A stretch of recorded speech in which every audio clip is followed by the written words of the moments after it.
So some great achievements. Well, we can say the birth of permaculture, the concept that book being created, that people can then go around having courses to make people more basically aware of sustainability. So that's something.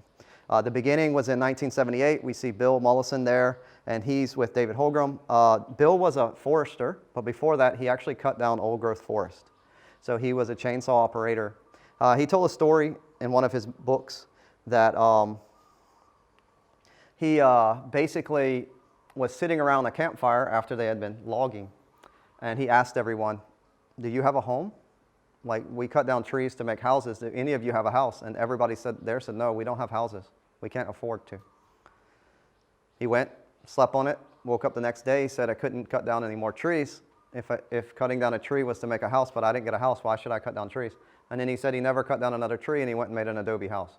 So that led him into going back to university. So he left, he got a scholarship, he went back to university, he became a forester, so then he actually went into protecting cutting down the trees. So that was at the beginning of, let's say, more of an ecological movement in Australia. Almost cut down all the trees. Wait, we got to stop doing this. Starts the ecological movement. He did that for a number of years. He retired. He became a lecturer at a university on basically ecological forestry. And so then that's the movement. So Bill and David produced their first major publication, which we discussed as Permaculture 1.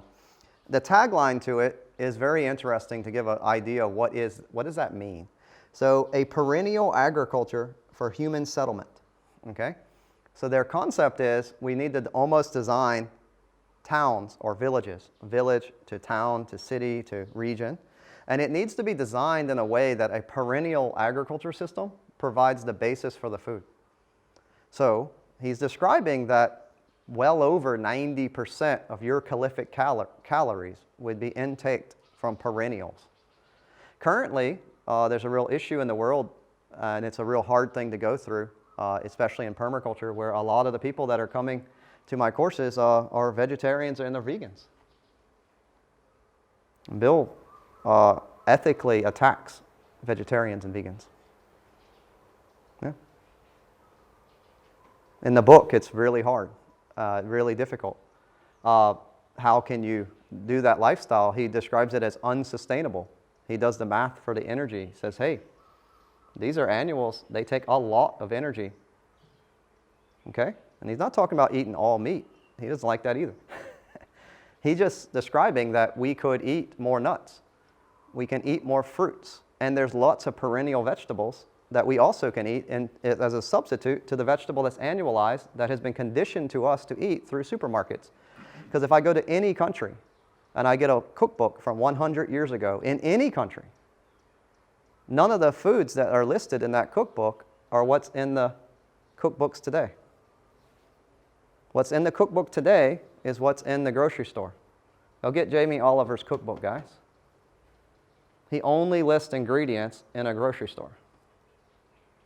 Doesn't list anything else. If I go 100 years before, none of the ingredients that great-grandma used are in the grocery store. This is the issue. If we go to Italy, well, Italy didn't have tomatoes, guys.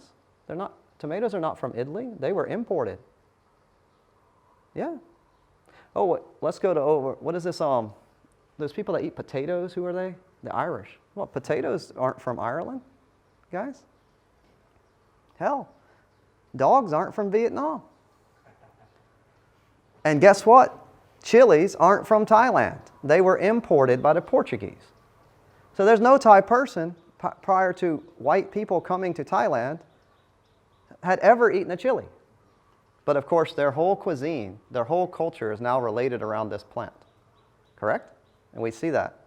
So our future doesn't have to be beholden to plants that are grown in broad scale, not typically non-organic, okay, manners with lots of energy inputs, okay? Pretty much just irrigated farming on a broad scale called monoculture. That's not how we ate before. None of the traditional societies that we can look towards ate that way. And we have the future of looking towards changing our food system. So maybe not us, because we've already been conditioned. I'm not going to change my conditioning too much. But my great-grandkids and past hopefully can change. So our farmers markets, for instance, can change that conditioning.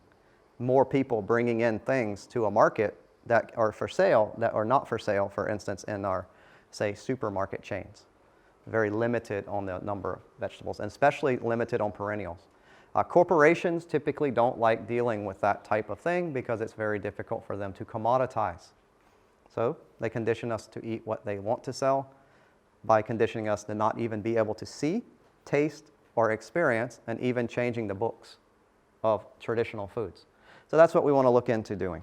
So the movement grew both globally and locally through publications. At this point, there's no internet.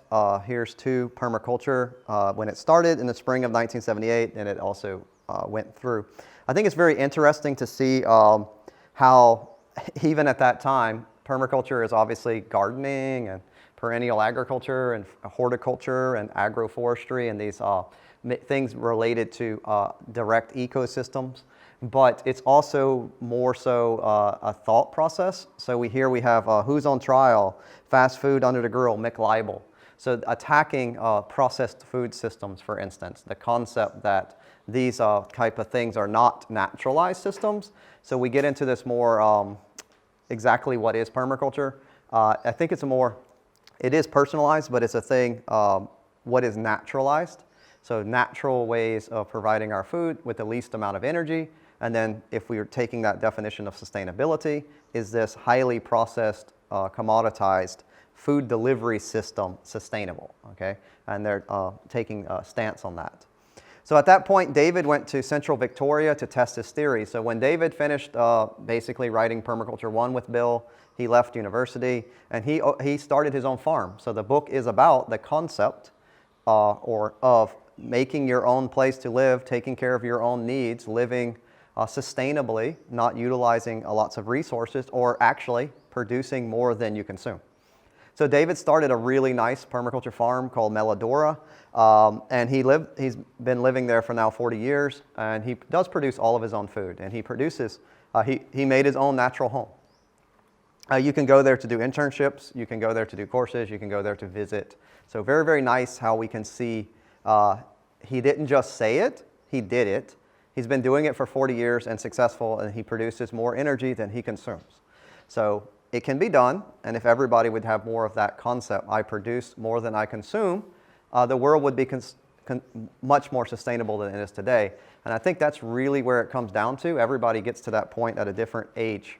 But when is the age that you take responsibility for your consuming more than you produce? You can't do that forever. Or for instance, if there is a God and you go to the pearly gates, and I like to think of St. Peter, and because I'm more like a game show host kind of concept of God. So St. Peter, come on down. And he puts you on a scale and he weighs because your consumption over your production. And if you're a producer, you get to walk up the stairs. God meets you, slap on the back, hands you a 40, right? And or trap door. And there's like a chutes and ladders type thing. You slide down to hell, right? Because you consumed more than you produced. Kids, like little babies and stuff, they get to come on in. They get to go back. I think that's the Indian mentality. They get to go back and start over. But if you're past a certain age, you don't get to start over. You don't get reborn. You just stay there in hell.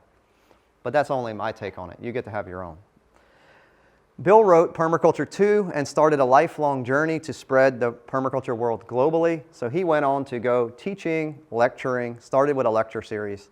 Lecture series turns into, say, classes or on permaculture. So that's what we'll see. So he wrote Permaculture 2. Permaculture 2, and the tagline, practical design for town and country in permanent agriculture. So he starts to solidify the concept more. We need to basically design towns and even whole countries to be related to permanent agricultural systems. And this would derive the culture of that country, so that's more so what he was going for. So he started to teach courses, and he taught them all over the world. I think he went to like 120 countries. That's a big passport. Yeah. So later he developed text. So through his lecture series and then courses, he developed a text for the basis, or what we now know as the permaculture curriculum. A call out to the world on that, and a lot of teachers around the world, challenge if you will, get back to teaching the curriculum. Stop talking about your personal belief systems so much. So if I just spouted to you guys this little thing about God or whatever and I wasted a minute of your life with something that's not going to help us. It doesn't make any difference whether that is true or not true. Who can prove it and who cares?